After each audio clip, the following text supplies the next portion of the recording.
नमस्कार, मैं हूं यूसुफ अंसारी और आप देख रहे हैं हमारा खास कार्यक्रम देश की बात।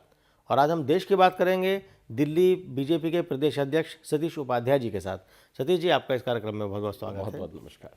सतीश जी, दिल्ली देश का दिल है, राजधानी है, और अब दिल्ली एक बार फिर चुनाव में जा रही है 1 साल के बाद।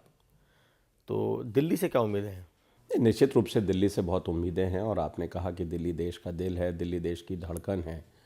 और इस धड़कन को जिस तरीके से गत 15 वर्षों में कांग्रेस ने उसके साथ जो ट्रीटमेंट किया है और पिछले गत 1 वर्ष के अंदर जिस तरीके से 1 साल बाद ही दोबारा से दिल्ली चुनाव में जा रही है, तो ये तमाम तरह के सवाल इस पर पैदा करती है कि ऐसी स्थिति पैदा क्यों हुई है।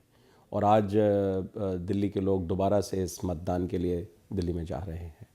तो ये सब एक लंबा एनालिसिस करने की आवश्यकता है और दिल्ली की धड़कन ये चाहती है कि अब ये बार बार की जो गफलतें हैं वो बंद होनी चाहिए और दिल्ली में एक स्थायी सरकार की ज़रूरत है, दिल्ली में एक जिम्मेदार सरकार की ज़रूरत है, दिल्ली में एक ठहरने वाली सरकार की ज़रूरत है, दिल्ली में एक जवाबदारी की सरकार की ज़रूरत है। दिल्ली में ठहरने वाली सरकार की ज़रूरत है, एक जवाबदारी वाली सरकार की ज़रूरत है। तो इन सब पैरामीटर को ध्यान में रखते हुए क्या आपने मिशन क्या रखा है, टारगेट क्या रखा है जिसको अचीव करना है? निश्चित रूप से दिल्ली का जो मिशन है, दिल्ली का जो टारगेट है, दिल्ली के सवाल, दिल्ली का जो धड़कन है, दिल्ली के बारे में तमाम तरह के वायदे बहुत बार किए गए हैं। और दिल्ली का जो एक समुचित विकास होना चाहिए था, जो डेवलपमेंट होना चाहिए था, वो डेवलपमेंट दिल्ली का हुआ नहीं। जब हम बात करते हैं कि गुड गवर्नेंस की बात करते हैं, हम एक सुशासन की बात करते हैं, तो वास्तव में वो सुशासन दिल्ली को मिला नहीं। वायदे उसके संदर्भ में बहुत हुए। आज जब मैं सुशासन कहूँगा, मैं गुड गवर्नेंस कहूँगा, तो फिर मुद्दे आ जाएंगे दिल्ली के आवास की समस्या को लेकर के, मुद्दे आ जाएंगे दिल्ली की बिजली की समस्या को लेकर के, मुद्दे आएंगे दिल्ली की पानी की समस्या को लेकर के, दिल्ली के हेल्थ की समस्या, दिल्ली की एजुकेशन, दिल्ली के रोज़गार, दिल्ली का टूरिज़्म, दिल्ली का आउटलुक, दिल्ली का सोशल ताना बाना, दिल्ली की महिलाओं की सुरक्षा, दिल्ली के बुजुर्गों की सुरक्षा, दिल्ली के झुग्गी झोंपड़ियों की अवस्था। ऐसे तमाम मुद्दे हैं जिन मुद्दों पर दिल्ली आज अपने मुहाने पर खड़ी है। दिल्ली देश की राजधानी है और दिल्ली से लोगों को बहुत आशाएं हैं। दिल्ली अपने आप में एक रोल मॉडल होना चाहिए पूरे देश के लिए, और दुर्भाग्य है कि वो रोल मॉडल दिल्ली देश के लिए नहीं बना।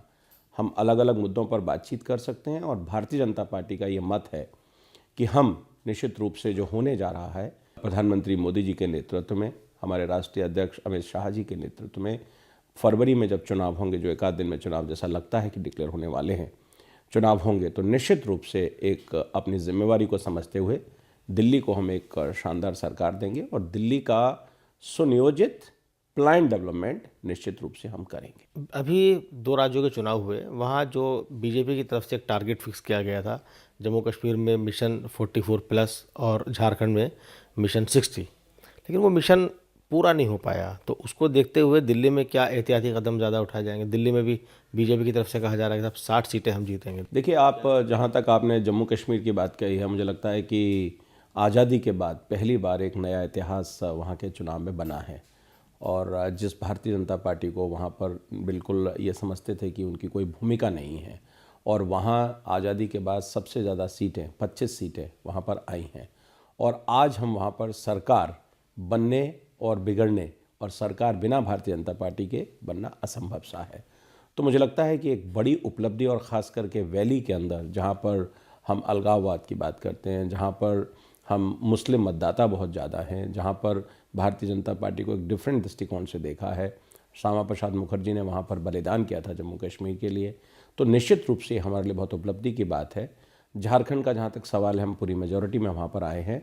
और आपने ठीक कहा कि मिशन आप तय करते हैं, लेकिन मिशन जब आप तय करते हैं तो उसमें से कुछ ना कुछ परसेंटेज कमी बेशी रहती है, और जो आपका अनुभव है, उस अनुभव को ध्यान में रखकर निश्चित रूप से दिल्ली का जो टारगेट है, दिल्ली उन अनुभवों को हम निश्चित रूप से ध्यान में रखेंगे, और दिल्ली में एक मॉडरेट टारगेट के साथ निश्चित रूप से दिल्ली में सरकार हमारी बने, इस मिशन को हम रखेंगे। पिछले साल जो दिल्ली में मिशन आपका था, पूर्ण बहुमत की सरकार बनाने का, मिशन नहीं हो पाया। 36 का आंकड़ा नहीं आया, 32 पे गाड़ी अटक गई, और देखिए दिल्ली ने क्या क्या भुगता। और अगर इस बार फिर ऐसा हुआ तो? नहीं, अब ये तो प्रोबेबिलिटी का सवाल है। ऐसा होगा तो क्या होगा, ये तो भविष्य के गर्त में क्या छुपा है, इसकी भविष्यवाणी तो मैं नहीं कर सकता। लेकिन मैं इतना जानता हूँ दिल्ली के लोगों का जो मूड है, दिल्ली के लोगों का जो सोच है, जब हम समाज में जाते हैं दिखाई देता है, तो उन्होंने भी अब ये सोच रखा है कि अब की बार भाजपा सरकार। कारण है उसका कि उन्होंने 15 साल कांग्रेस का राज देखा और 49 दिन सो कॉल्ड दिल्ली की बहुत खोखले दावे करने वाली सरकार देखी, जो सत्ता के लालच के कारण और एक सफ़ेद झूठ के कारण और तमाम तरह की, क्योंकि मैं उनको डिस्कस करना नहीं चाहता, किसी दल के बारे में नेगेटिव टिप्पणी करना मैं सोचता हूँ भारतीय जनता पार्टी अध्यक्ष होने के नाते मैं अपना दायित्व तो समझता नहीं।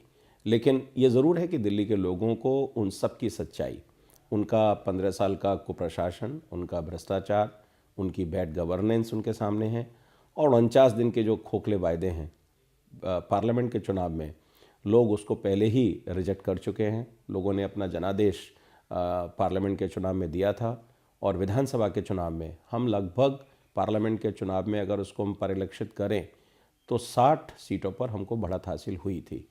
और हमारी कोशिश होगी कि जो पार्लियामेंट का हमारा जो मतदान का प्रतिशत हमको मिला था और जिन सीटों पर हमको विजय प्राप्त हुई थी, उस लक्ष्य को पूरा करने का हम अपनी कोशिश करें।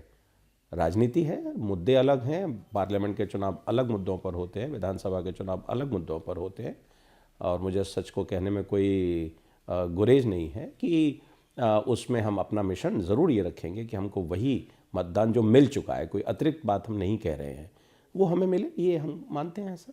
चलिए, आपने बहुत साफगोई के साथ बात की कि साहब हम लक्ष्य रखेंगे और बाकी जनता पर छोड़ते हैं कितना देती है। बहरहाल इसके अलावा कई और मुद्दे हैं जो दिल्ली से जुड़े हुए हैं, देश से जुड़े हुए हैं, उन पर हम आपसे बात करेंगे, लेकिन फिलहाल वक्त हो चला है छोटे से ब्रेक का। तो छोटे से ब्रेक के बाद हम फ़ौरन हाजिर होते हैं और सतीश उपाध्याय जी के साथ देश की बात को, दिल्ली की बात को आगे बढ़ाते हैं। आप कहीं मत जाइएगा, बने रहिएगा हमारे साथ।